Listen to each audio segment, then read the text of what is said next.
Kali ini kita akan bahas soal Felix Xiao dan Deddy Corbuzier. Hai, Deddy Corbuzier pernah bilang, stop masuk-masuk kamar orang. Sekarang dia yang masuk kamar orang sih. Beda dengan radikalmu. Radikalmu itu apa? Gereja, rumah doa yang dipakai untuk berdoa, justru kamu tutup, kamu larang beribadah, diusir semua orang yang beribadah di situ, supaya gereja nggak berdiri, nggak ada tempat untuk berdoa lagi. Ya kebalik dong. Yesus membuat gereja yang disalahgunakan dijadikan rumah doa lagi. Oleh Don Ditan, di mana mereka bahas kitab suci di situ, dan tafsirnya salah.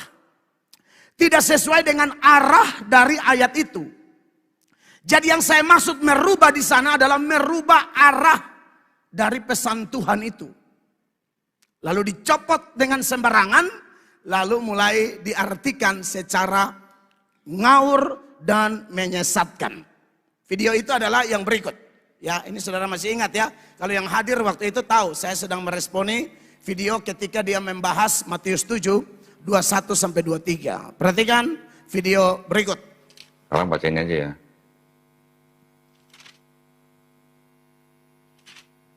Dari ayat 21 nih sampai 23 nih. Apa katanya? Bukan setiap orang yang berseru padaku, Tuhan, Tuhan akan masuk ke dalam kerajaan surga, melainkan dia yang melakukan kehendak Bapakku yang di surga.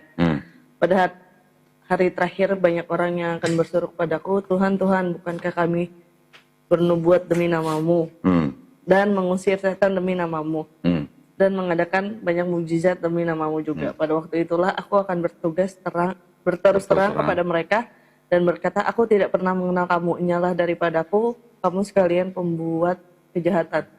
Sekarang umat mana yang nyebut Yesus sebagai Tuhan? Kristen. Kristen. Umat mana yang bernubuat dalam nama Yesus? Kristen. Umat mana yang membuat mujizat dalam nama Yesus? Kristen. Umat mana yang mengusir setan dalam nama Yesus? Kristen. Kata Yesus apa? Nyala. Enggak. Nah lo, gimana dong? Dia aja nggak mau istilahnya. Ya, jadi itu video yang kemudian membuat saya menyebut Don Ditan dipakai setan. Anak setan. Jadi Don Ditan ini bukan Kristen, saudara. Anda lihat sebebas-bebasnya. Bayangkan kalau ini saya yang bahas kitab suci, mereka kira-kira saya punya tempat di mana? Sudah di penjara. Anda lihat sebebas ini, orang hukum semua pasti mengerti yang saya maksud. Dia kutip ini Matius 7 ayat 21 sampai 23. Lalu dia tafsirkan dengan arah yang memang betul-betul tidak sesuai maksud ayat itu. Sekali lagi, umat manapun non-Kristen boleh baca kitab suci kami. Boleh. Kalaupun tafsir, harus tafsir benar. Umat mana yang usir setan dalam nama Yesus? Kristen. Umat mana yang bernubuat demi nama Yesus? Kristen. Umat mana yang bikin mujizat dalam nama Yesus? Kristen. Kata Yesus apa? Nyala. Nah lo. Assalamualaikum warahmatullahi wabarakatuh. Berjumpa lagi dengan Jadi HMC ya, channel yang mengedukasi dan menghibur. Kita ketahui bersama banyak sekali Polycarpus yang sangat dendam kepada Deddy Corbuzier karena dianggap ya, Deddy Corbuzier itu pernah menyerang jagoan mereka, yaitu Elia Miron. Kita tahu bagaimana Deddy Corbuzier begitu marah kepada Elia Miron yang dia anggap ini sudah melakukan penistaan agama, sudah lompat pagar, sudah masuk ke dalam rumah orang. Dan karena Elia Miron dibahas oleh Deddy Corbuzier, itu membuat Elia Miron ketakutan. Elia Miron kabur ke luar negeri, teman-teman. Karena takut akan ditangkoi. Apalagi image, ya, image dari seorang Deddy Corbuzier itu sangat dekat dengan para penegak hukum. Banyak orang-orang yang setelah dibahas oleh Deddy, itu akan berurusan dengan hukum. Kalaupun narasumber yang dia undang adalah narasumber yang nggak benar, yang hidupnya melakukan pelanggaran hukum, biasanya kena tangkap juga. Bahkan ada yang bilang, hati-hati. Hati-hati kalau ke tempatnya Deddy, apalagi kalau kamu cerita sesuatu yang melanggar hukum. Bisa kena tangkoi. Itulah image dari seorang Deddy Corbuzier, dan tentu saja, para Polycarpus begitu marah, karena jagoan mereka, si Elia Miron ini, terpaksa harus kabur. Terpaksa tidak bisa lagi muncul di podcast-podcast Indonesia, tidak bisa lagi melakukan penghinaan dan juga tipu muslihat kepada agama Islam. Karena kita tahu, Elia Miron ini memang dikhususkan untuk statement-statement yang mengundang kontroversi. Karena bentuknya sendiri sudah kontroversi. Jadi kalau propaganda, kontroversi, ya itu memang bagian Elia Miron. Sehingga begitu mereka kehilangan Elia Miron, marahlah organisasi Polycarpus ini. Marahlah para laskar Polycarpus ini. Termasuk Tante Louis Prasetyo ya. Kita tahu, Tante Louis ini bisa dibilang salah satu Polycarpus yang spesialis. Spesialisnya itu propaganda dan mencari-cari kesalahan orang. Dan kali ini dia menganggap apa yang dilakukan Deddy itu adalah satu pelanggaran, di mana Deddy Corbuzier itu ketawa-ketawa bersama Ustadz Felix Yao di saat membahas Kristen. Jadi host pun karena ketawa itu dianggap sebagai bentuk penghinaan kepada agamanya. Ini kan kacau sekali ya. Hanya karena host ketawa dengan apa yang disampaikan oleh narasumber, maka host juga dianggap sudah masuk kamar orang, sudah masuk ranah agama orang. Nah, ini kan standar yang nggak jelas ya menurut saya. Di mana-mana yang namanya host itu mengikuti apa yang disampaikan narasumber. Kalau narasumbernya ketawa, nggak mungkin hostnya tiba-tiba tegang, mukanya langsung serius, langsung marah, kan nggak mungkin. Narasumbernya lagi buat lucu-lucuan, narasumbernya lagi ketawa. Betul tidak? Kalau memang statement yang disampaikan narasumber tidak sesuai, ya, dan hostnya tidak setuju, biasanya mungkin akan ada pertentangan, tetapi itu tidak mungkin ditampilkan di YouTube. Ini bukan siaran live. Jadi mereka punya kesempatan untuk nge-cut ataupun membatalkan tayangan tersebut. Kalau memang pemilik channel atau hostnya merasa tidak nyaman, merasa bahwa konten yang mereka buat ini tidak pantas, tidak layak untuk dinaikkan, ya mereka bisa tidak naikkan. Jadi kalaupun ada yang marah, ya mungkin tidak akan ditampilkan dan kamu tidak akan tahu. Karena memang di media sosial yang dilihat oleh masyarakat, yang ditonton oleh orang-orang, itu adalah konten-konten yang memang sudah disaring, sudah dipilih. Jadi yang kalian lihat itu bukan kenyataan kadang-kadang. Sudah melalui tahapan-tahapan juga. Jadi buat Tante Louis, seharusnya Anda pikir, ini Deddy Corbuzier benaran sudah masuk kamar orang atau tidak? Karena ini adalah tuduhan yang bahaya. Tuduhan yang sangat berbahaya gitu.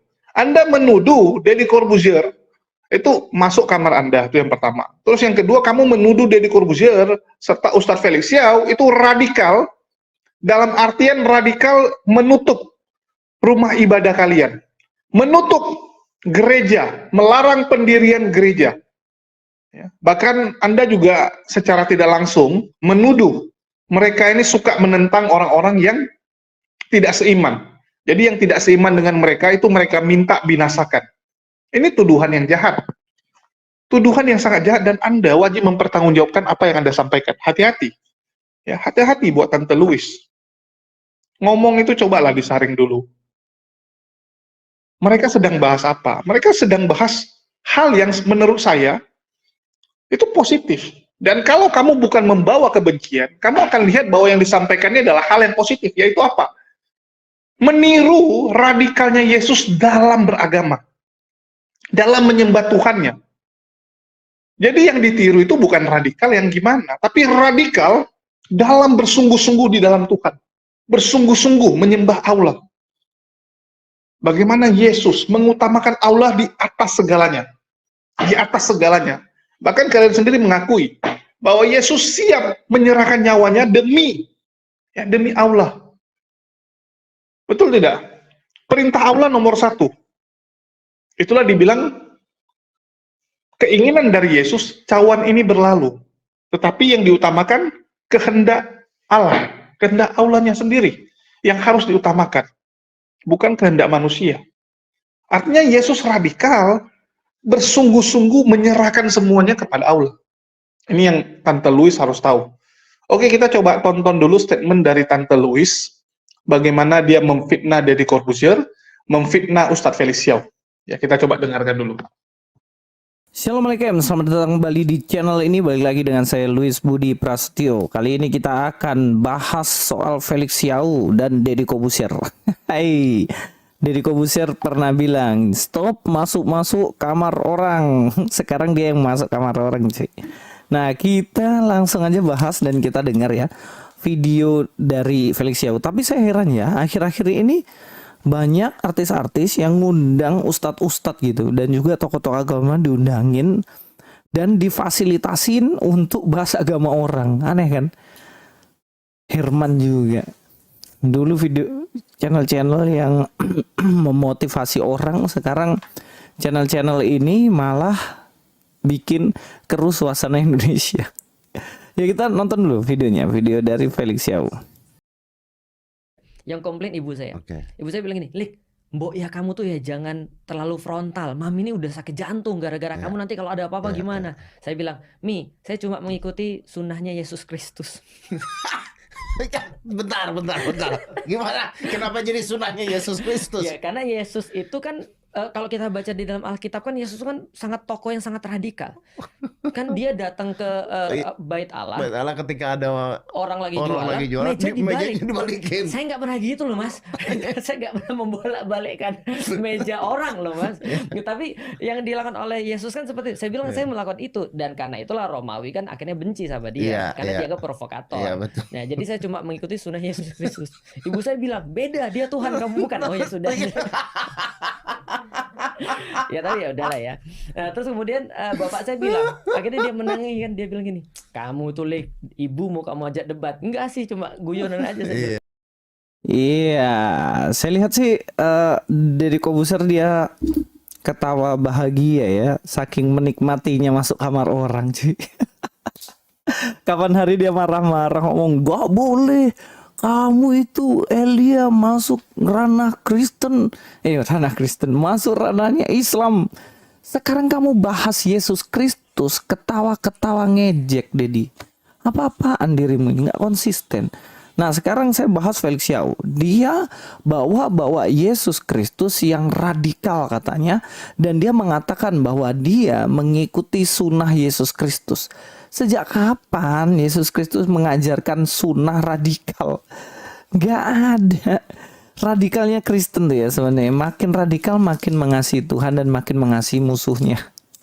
Tapi kenapa di sini kok dia mengutip tentang Yesus yang mengobrak-abrik meja dan lain-lain?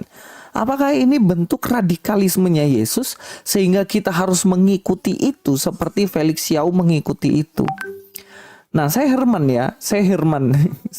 Felix Xiao ini dulu ngaku mantan Kristen, mantan Katolik. Lama-lama dirubah menjadi mantan ateis.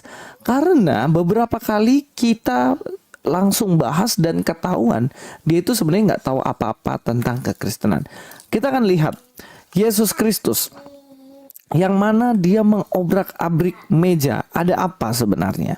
Kita akan lihat dalam bagian ini. Ya, kita lihat di dalam kitab Matius ya guys ya. Kita lihat dalam Matius. Lalu Yesus masuk bait Allah dan mengusir semua orang yang berjual beli di halaman bait Allah. Ia membalikkan meja-meja penukar uang dan bangku-bangku pedagang merpati. Ada persoalan apa di sini? Ada persoalan apa kok sampai Yesus membalikkan meja-meja, mengusir semua hewan-hewan di situ, dan juga kemudian dia mengusir orang-orang yang dagang di situ. Kalian perhatikan nggak? Yesus tuh dagang di mana? Kok Yesus dagang di mana? Orang-orang itu dagang di mana? Sehingga Yesus Kristus mengusir. Kalian perhatikan nggak? Mereka dagang di bait Allah. Bait Allah yang seharusnya rumah doa dipakai mereka untuk jual beli dagangan. Kalian tahu, bait Allah itu tempat di mana seseorang datang memberikan korban persembahan kepada Tuhan. Tetapi orang-orang ini berjualan di pintu dan kemudian mereka menjual itu dan mereka kong kali kong sama imam-imam yang ada di dalam. Mereka kasih persenan kepada imam-imam dan dipakai bisnis bait Allah itu. Yang seharusnya bait Allah jadi rumah doa justru dipakai untuk berjualan di situ mencari keuntungan. Makanya Yesus di situ membalikkan semuanya dan diusir mereka supaya tempat-tempat itu bisa dipakai untuk beribadah. Di tempat yang mereka pakai dagang itu seharusnya dipakai bangsa-bangsa lain untuk beribadah kepada Tuhan. Itu tempatnya mereka dari bangsa lain, tapi dipakai untuk dagang. Makanya di situ nggak bisa lagi dipakai untuk doa. Kalau kita lihat di ayat yang selanjutnya ya, dan berkata kepada mereka, ada tertulis, rumahku akan disebut rumah doa, tetapi kamu menjadikannya sarang penyamun. Jadi Yesus mengembalikan fungsinya untuk menjadi rumah doa. Bait Allah, rumah Tuhan yang seharusnya dipakai untuk berdoa kepada Tuhan dipakai untuk dagang. Makanya Yesus kembalikan fungsinya supaya bait Allah menjadi rumah doa lagi.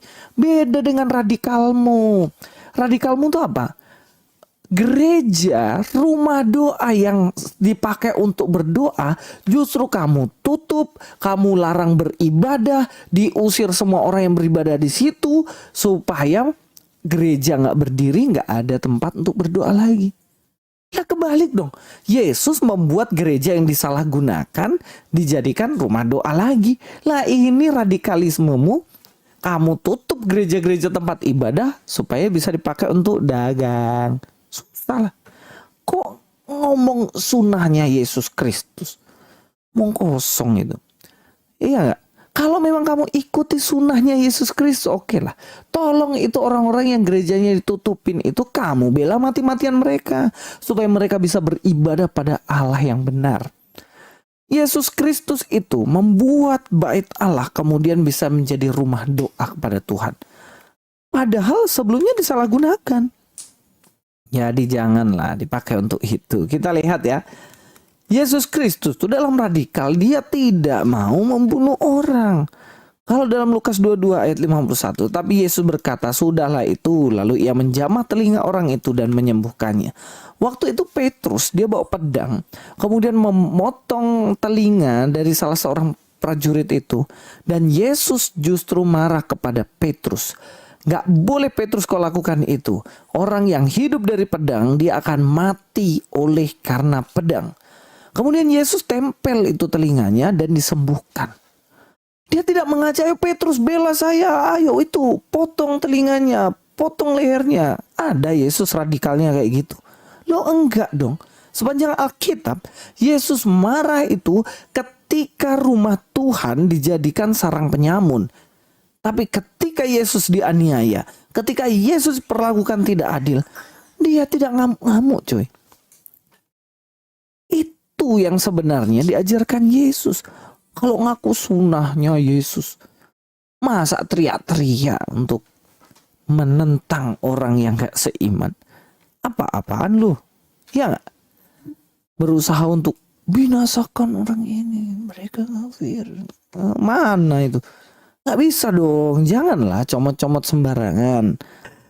Deddy Kobusier, wah sayang sekali Anda lu.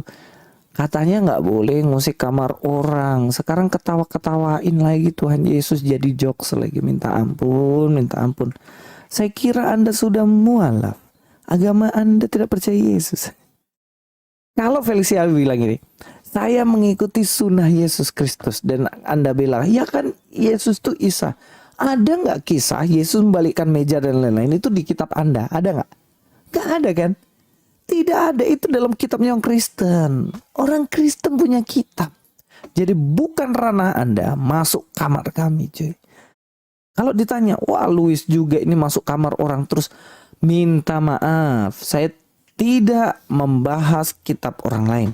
Saya membela kitab saya yang dibahas semena-mena oleh kalian. Terima kasih, itu saja Louis Prasetyo di sini. God be with you all. Saya melihat bahwasanya trans ini lebih kepada ketika manusia dibiarkan untuk menentukan apa yang paling baik bagi dia. Kalau model begini ada banyak, bahwasanya manusia menentukan mana yang baik bagi dia. Dia yang menilai mana yang manusia, mana yang tidak, mana yang manusia, mana yang binatang. Toh ini yang terjadi kan ya dalam sejarah kehidupan manusia. Ketika misalnya contoh Hitler misalnya melakukan kejahatan atau kerusakan di muka bumi, kan dia sebenarnya mengidentifikasi dirinya sendiri dan mengidentifikasi orang lain. Ya. Nah, menarik ketika Karen Armstrong tuh berkata bahwasanya langkah pertama orang-orang melakukan genosida ataupun kerusakan di atas muka bumi ini itu adalah dehumanisasi. Oke, tidak memanusiakan manusia. Artinya dia menganggap manusia itu tidak manusia. Tidak manusia, ya. Sehingga ketika dia menyembelih manusia sama kayak menyembelih binatang. Oke. Nah, ini kan yang terjadi pada semua kerusakan di muka bumi. Saya ras yang paling tinggi. Mereka tuh nggak berkembang. Oke. Maka ketika kemarin misalnya ya, ketika Israel itu Menteri Pertahanan ya mengatakan satu istilah yang sangat penting, human animal. Iya. Human animal berarti apa? Manusia setengah binatang. Ya. Nah, berarti ketika kita bunuh mereka, kita bukan bunuh manusia. Nah, itu untuk mengurangi rasa guilty. Tapi sebagai manusia kan punya fitrah. Orang-orang yang menjadi tentara, saya yakin itu pasti masih punya fitrah. Ketika mereka menutupi fitrahnya dengan cara seperti itu, didehumanisasi, sehingga ketika mereka membantai itu kayak membantai binatang, bantai ayam misalnya.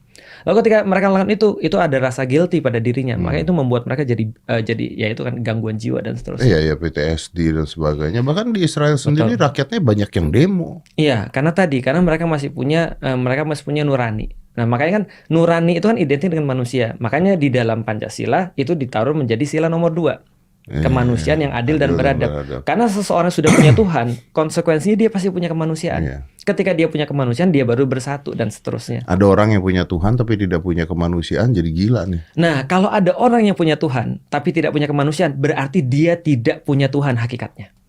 Jadi kayak Firaun. Betul. Karena konsekuensi punya Tuhan, dia menjadi manusia. Ya. Apa sih menjadi manusia, Mas? Menjadi manusia kan gini. Kita yakin kita nggak selalu benar setiap saat. Kita bukan setan yang selalu salah juga tiap saat. Kita juga bukan malaikat yang selalu benar tiap saat. Karena kita manusia, kita kadang-kadang benar, lebih banyak salahnya. Ya. Maka kita menerima orang-orang yang lain juga, yang dia juga mungkin punya salah dan punya benar. Maka kita nggak senantiasa menganggap kita benar. Nah, ketika kemanusiaan itu ada, baru bersatu. Bersatu kan ketika kita bisa saling menerima. Tapi kan kadang-kadang mereka mengatakan bahwa ini atas bisikan Tuhan. Nah, itu yang saya katakan. Contohnya misalnya, ketika ada orang berkata bahwa ini ada atas bisikan Tuhan, mereka mengatakan bahwa saya berbuat karena agama untuk misalnya menyakiti manusia. Nah, ini saya katakan bahwasanya hakikatnya sebenarnya mereka nggak punya Tuhan. Karena Tuhan mana yang mereka sebut? Karena Tuhan yang mereka sebut itu harusnya punya ya sesuatu yang Rules of games juga ada ya, harusnya. ada rules of game, legitimasi dan segala macam. Nah, misalnya contoh kita bicara tentang Islam. Islam itu kan intinya adalah keselamatan. Intinya adalah ketundukan. Bahwasanya manusia itu tidak punya ego, manusia tidak punya syahwat. Goals daripada menjadi seorang muslim yang mungkin kita nggak akan pernah bisa dapat adalah tunduk sepenuhnya. Nah, itu sulit tuh pas itu ya. Betul, tunduk sepenuhnya pada siapa? Pada Tuhan. Ya, Nah, karena kita masih melibatkan hawa nafsu. Iya, ada hasrat. Ada hasrat, ada kemudian ada keinginan hawa nafsu. Nah, maka balik lagi kepada yang tadi, ketika seseorang menjadi manusia kapan? Ketika dia justru bisa menghilangkan hasratnya sebagai manusia itu. Maka dia menjadi manusia. Karena dia tunduk hanya kepada Tuhan. Maka Tuhan, ketuhanan yang Maha Esa itu menghasilkan kemanusiaan yang adil dan beradab. Jadi ketika orang tidak punya kemanusiaan, sudah pasti tidak bertuhan. Tidak bertuhan. Karena saya yakin setiap orang bertuhan, itu pasti manusia. Itu tuh kayak bejana berhubungan ya. Betul. Jadinya ya. Makanya di dalam Al-Quran Allah sampaikan, kalau ada seseorang menyelamatkan satu nyawa manusia, kita harus quotes bahwa ini adalah nyawa manusia, bukan nyawa muslim. Nyelamatin satu aja nyawa manusia, itu seperti menyelamatkan seluruh dunia.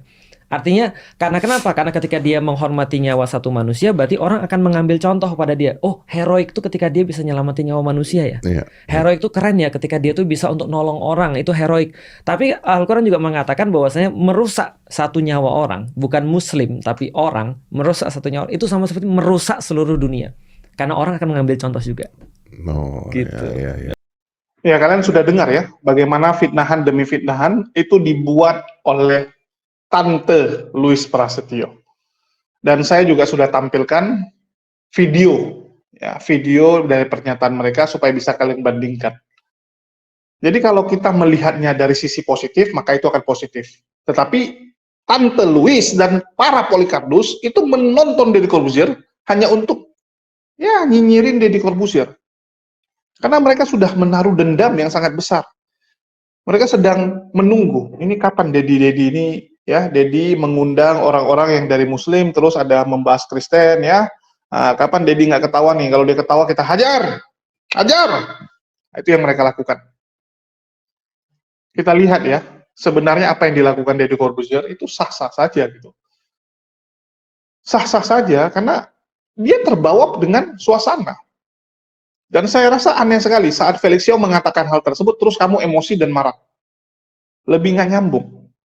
Lebih nggak cocok. Dikatakan sama Tante Louis, sekarang ini banyak ya, artis yang sebelumnya membuat konten motivasi, sekarang mulai mengundang tokoh-tokoh agama untuk membahas agama. Kadang-kadang yang dibahas agama orang lain.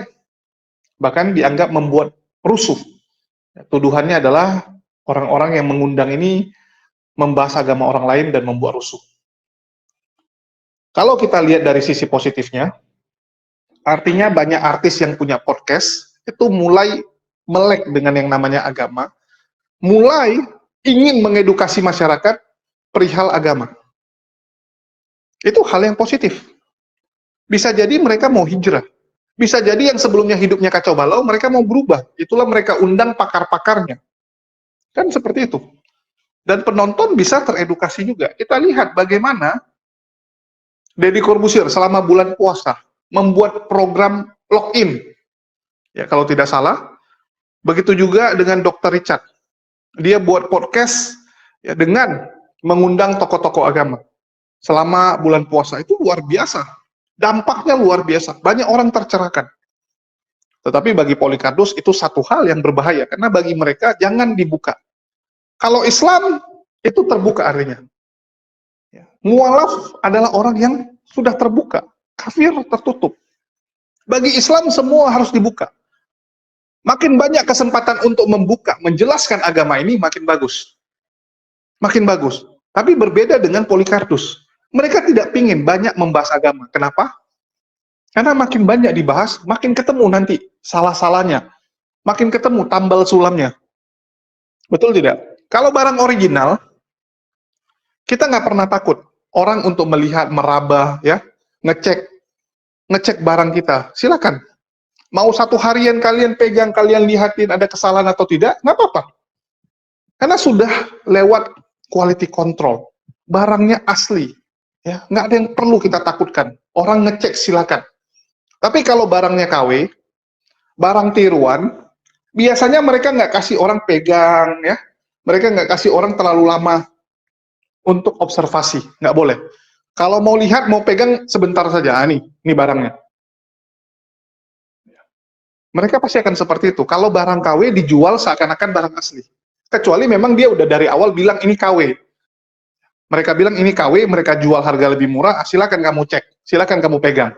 Tapi kalau dia menjual barang KW, berpura-pura ini asli, pura-pura ya, maka dia tidak akan berani. Tidak akan berani memberikan kesempatan orang untuk ngecek lebih lama. Bahaya, ketahuan nanti. Ketahuan, rupanya di sini jahitannya kurang. Rupanya teksturnya kasar. Ya, kulitnya kulit sintetis. Kan begitu. Itu kalau yang palsu, tapi dijual dengan harga asli. Nggak pede mengatakan bahwa dia palsu. Nah, jadi seperti itu teman-teman ya. Jadi kalau Islam, kami senang ada program-program seperti itu. Tapi kalau Polycarpus ini nggak senang.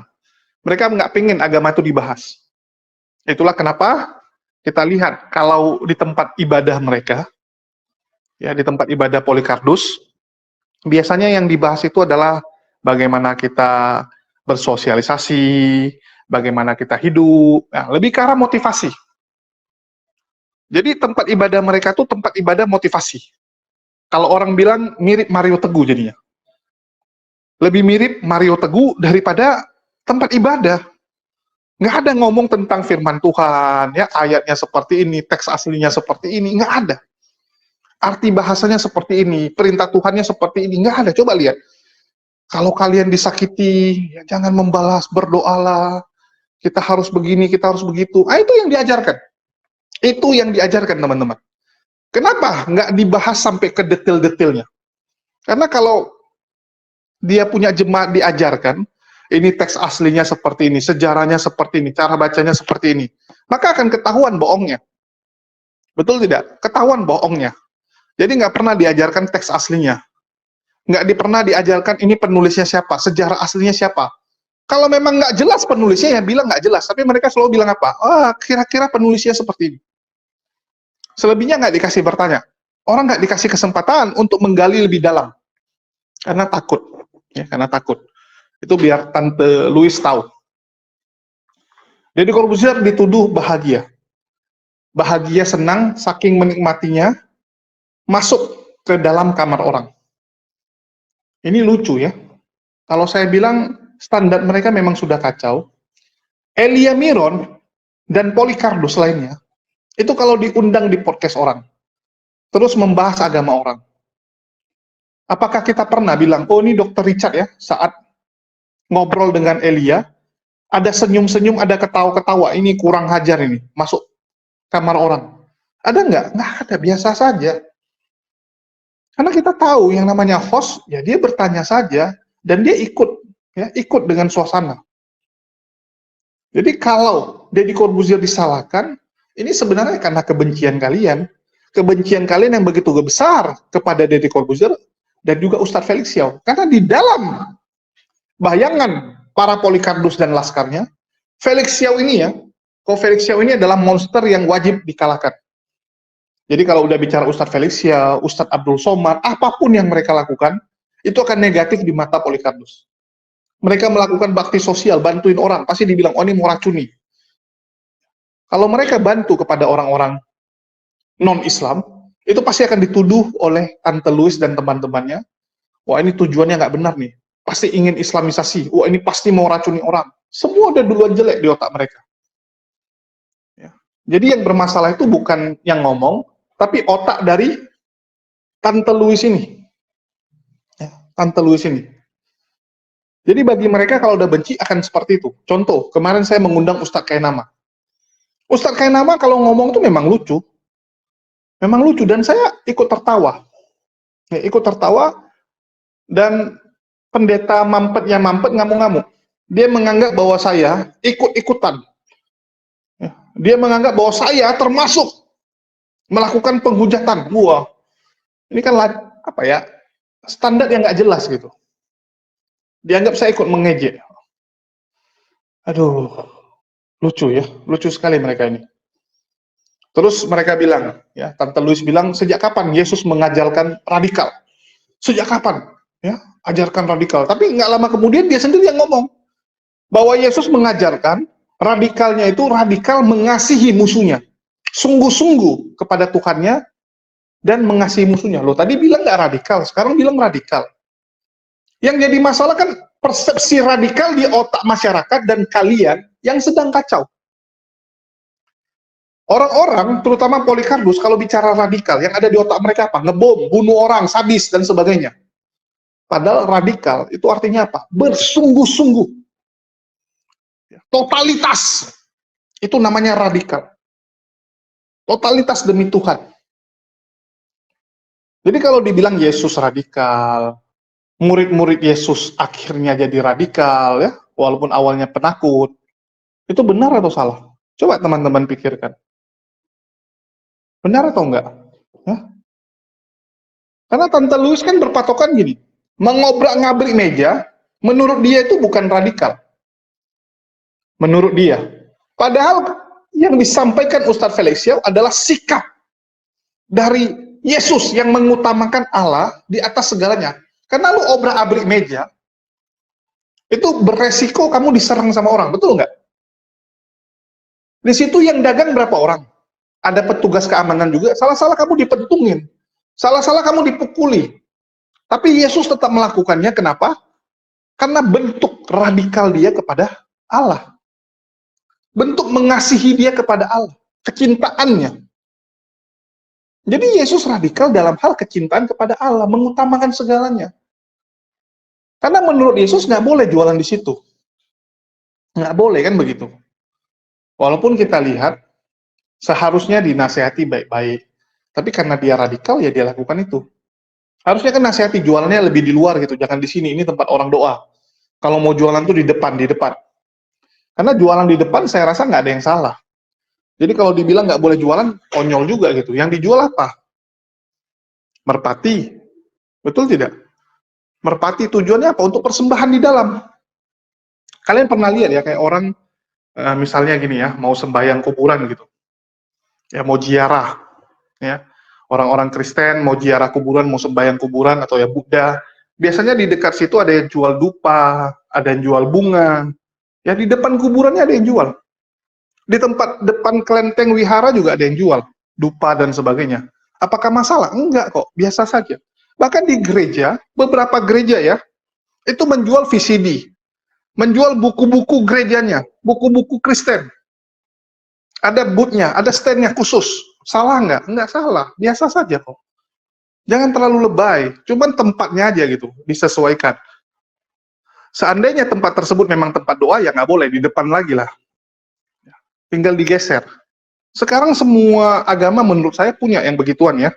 Kayak di depan masjid, ada yang jual kopiah, ya tasbih, itu biasa. Di gereja juga sama. Ada yang jual buku doa, ya buku-buku gereja, Alkitab. Begitu juga dengan agama yang lain, santai saja. Cuman mereka ini yang sudah terlalu membenci Deddy Corbuzier. Ya, memang udah terlalu benci. Jadi mereka punya persepsi bahwa radikal tuh menutup rumah ibadah orang, membuat gereja nggak bisa berdiri, membuat orang Kristen nggak bisa berdoa. Itu yang disampaikan oleh Louis kan. Dia fitnah Deddy Corbuzier dan Ustadz Felix Xiao melakukan hal itu. Sejak kapan mereka lakukan? Ini kan tuduhan yang nggak mendasar. Jahat sekali gitu. Terus dia juga memelintir ya, memfitnah secara tidak langsung Yesus, bahwa Yesus itu mendirikan, Yesus membela yang namanya gereja.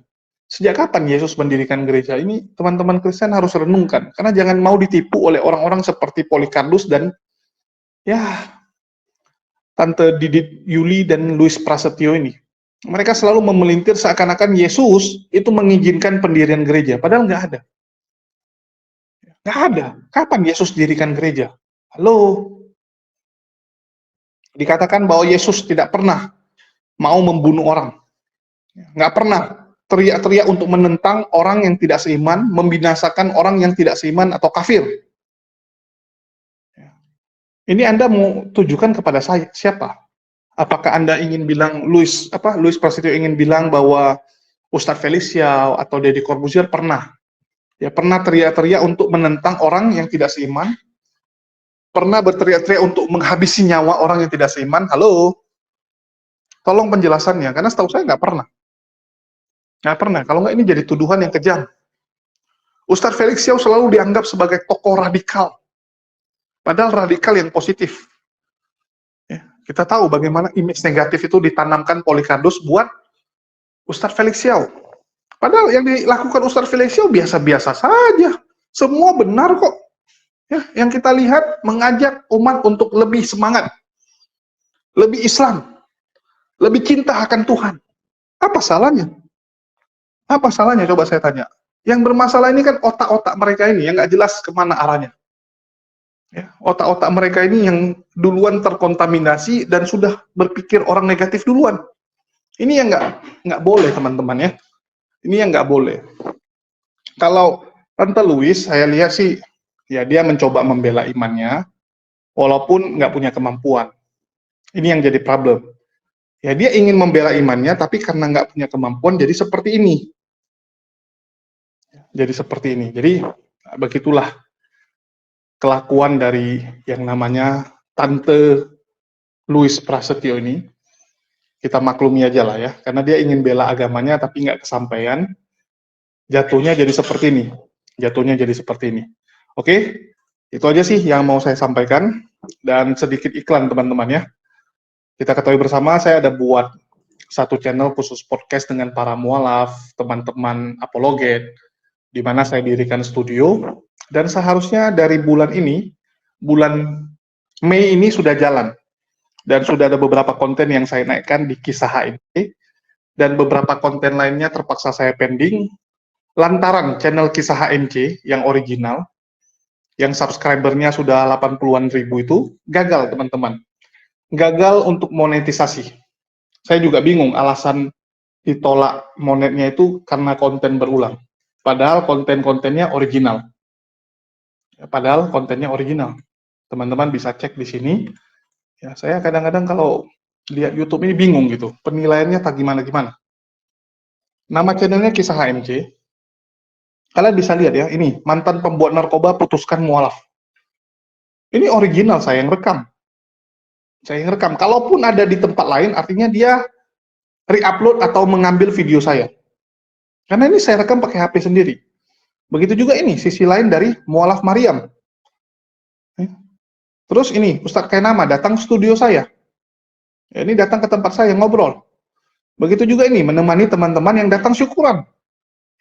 Semua original, tapi saya dituduh konten berulang, dan channel ini tidak bisa monetisasi, padahal sudah 87.000 subscriber. Sayang sekali. Sayang sekali ya, tapi ya sudahlah. Kita cuma bisa berusaha, dan sebagai gantinya terpaksa saya mulai dari nol. Saya mulai dari nol, ya, channel Kisah HMC, dan channel tersebut masih susah untuk dicari, jadi kalian bisa ambil dari komunitas yang ada di Jadid HMC. Channel yang kalian nonton sekarang, kalian klik komunitas, ya, kalian pilih komunitas, kalian keluar ke halaman depannya, pilih komunitas, dan di sini saya sudah post ya, Kisah HMC. Saya meminta dukungan kepada teman-teman semua. Dan linknya juga sudah saya taruh di deskripsi video ini. Kalian bisa cek di deskripsi video ini, sudah saya taruh.